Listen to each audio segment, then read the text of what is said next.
Hello, great future!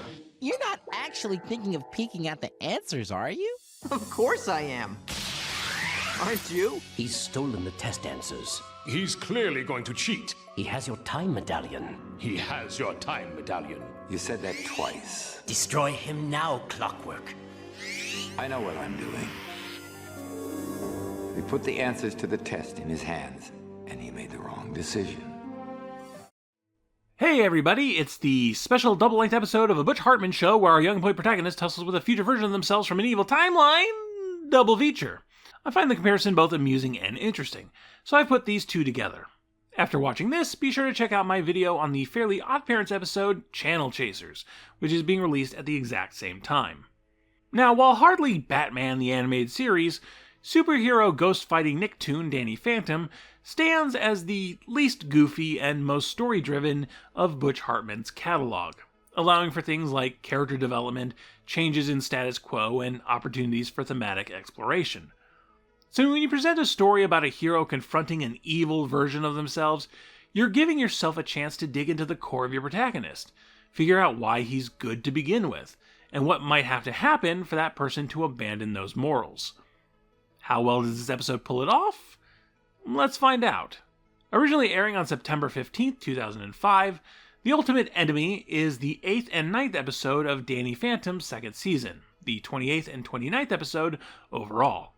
It was written by, lordy, there's a lot of credits here, series developer and story editor Steve Marmol, series regular and 2003 Ninja Turtles alum Marty Eisenberg, and series regular and the famous Jet Jackson alum Sib Ventress. It was directed by series creator Butch Hartman, series regular and Snorks alum Wincat Alcala, and series regular and Muppet Babies alum Kevin Petrolak. Danny and his friends are getting ready for their career aptitude tests at school. A pretty big deal that would determine what schools and jobs they get into as adults. It's a very stressful time, and when the test answers accidentally fall into Danny's lap after some shenanigans, he's faced with a great temptation. Guys, come on. I would love to have spent the last month studying, but I was fighting ghosts. Besides, if you two think this test is so meaningless, why do you even care if I cheat? Why shouldn't I open this up and study the answers, huh? No answer? Well, that's all the answer I need. Around this time, older versions of ghosts Danny's already fought, or the children of said ghosts, yes, ghost sex is real, start showing up and picking fights. They're ghosts. From the future! 10 years in the future to be exact, sent back by the master of time, Clockwork, at the behest of the Observants, a Watchers-esque organization who observe the powers of both the human world and the ghost world.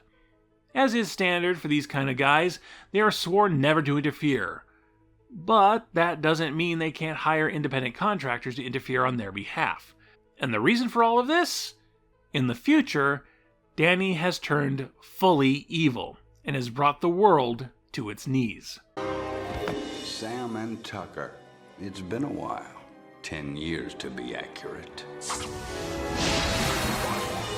So, to what do I owe this little blast from the past?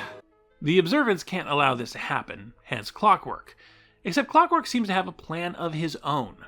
After many time shenanigans, evil Danny winds up in the present day to orchestrate his own rise, while good Danny finds himself trapped in the ghost zone with older versions of past enemies. Johnny 13? Okay, whatever happened to you, I swear I had nothing to do with... Been waiting a long time for this, punk. William Baldwin? Ew. Actually, the guest voice cast is pretty neat, especially if you like calm older men. You've got Eric Roberts as Dark Danny, who brings a quiet, I've already won menace to all of his scenes, and David Carradine does something similar with Clockwork, only replacing arrogance with a certain level of wisdom. The two characters reflect on each other in interesting ways, the arrogant assumption of victory versus the wisdom of literal foresight. The observants look at time like they're watching a parade. One thing after another passing by in sequence right in front of them. I see the parade from above. All the twists and turns it might, or might not, take. The Ultimate Enemy does a lot for the show's mythos, the introduction of Clockwork and the Observants, as well as the idea that ghosts can age and have children, it really fleshes out the Ghost Zone. And there are some status quo changes, with Danny's older sister Jazz finally revealing to Danny that she's known about his secret for quite a while. I didn't want to tell you till you wanted to tell me. It's your secret. Well, it's our secret now. Don't think this means I'll stop being meddling and overprotective. Wouldn't have it any other way.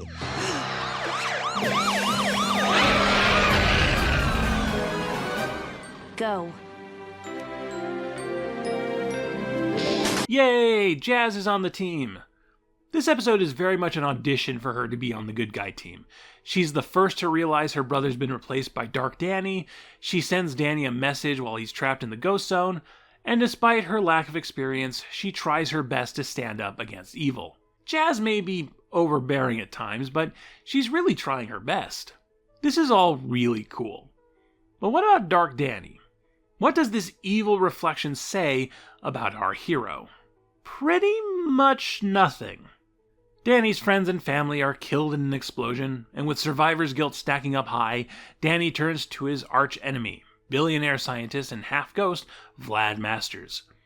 Danny has him remove his ghost half, but Ghost Danny fights back and removes Vlad's ghost half, and the two ghosts end up merging.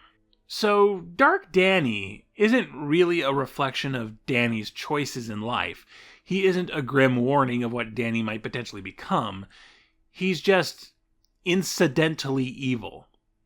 You may as well just say Danny got struck by lightning and now his brain turned from good to bad. Which means Dark Danny says nothing about Danny as a character and offers little in the way of theming. For an example of a similar thing done pretty well, in the Fairly OddParents special Channel Chasers, Timmy also finds himself in conflict with a future version of himself. Not an evil version, but an adult that has grown past Timmy's childlike behavior. Timmy spends the special running away from the literal representation of the fact that he won't be a kid forever, that someday he'll grow up. And he eventually comes to terms with that and starts working with his adult self to save the day. Future Timmy both represents the episode's larger themes and says a number of things about Timmy as a character. Now, what could Dark Danny have represented? Well, let's say Danny successfully cheated on the school test by using his ghost powers. He got away with it clean, and that starts him on a path of using his ghost powers outside of superhero situations to get what he wants. You know, classic great power, great responsibility stuff. Danny's powers give him a big ol' win button in life. Why shouldn't he keep pressing it, even if he loses the respect of his friends, even if it all goes to his head and he becomes a jerk? And all that keeps snowballing until 10 years later, he basically rules the world, controlling both the human world and the Ghost Zone with an iron fist. I'm the best. I win all the time. Why shouldn't I be in charge? Then Clockwork shows up and offers Dark Danny the powers of time. And Dark Danny winds up in the present day.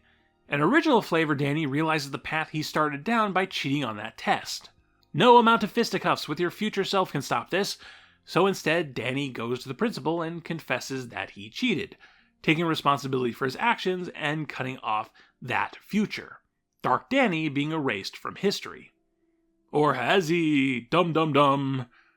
Obviously, there's a lot that needs scripting out, but I think it's a solid idea to show how having these powers offers temptations to Danny, which can lead him down a dark path. And it's weird that the episode does have the temptation of cheating on the test, but that's entirely separate from the idea of Danny absorbing Vlad and becoming evil that way. Heck, I don't think Danny could have cheated on the test in the first place if not for Clockwork's time travel shenanigans. Now, I don't think this makes or breaks the episode. I think this is still very fun, with some very neat action scenes, some new ideas, and a few small status quo changes. It was certainly fun enough to get its own video game. I've seen plenty of kids shows get video game tie-ins, but it's quite rare to see an episode of a kids show get a video game tie-in. But I don't think it comes together as neatly as it could have, and I think Dark Danny is to blame. A wasted opportunity for a more meaningful story. But how meaningful are the stories on Danny Phantom anyway? What makes this episode stand out so much from the rest of the series that it needed to be twice as long? And how does it compare quality-wise? Well, that's a discussion for a longer video. This was just a sample.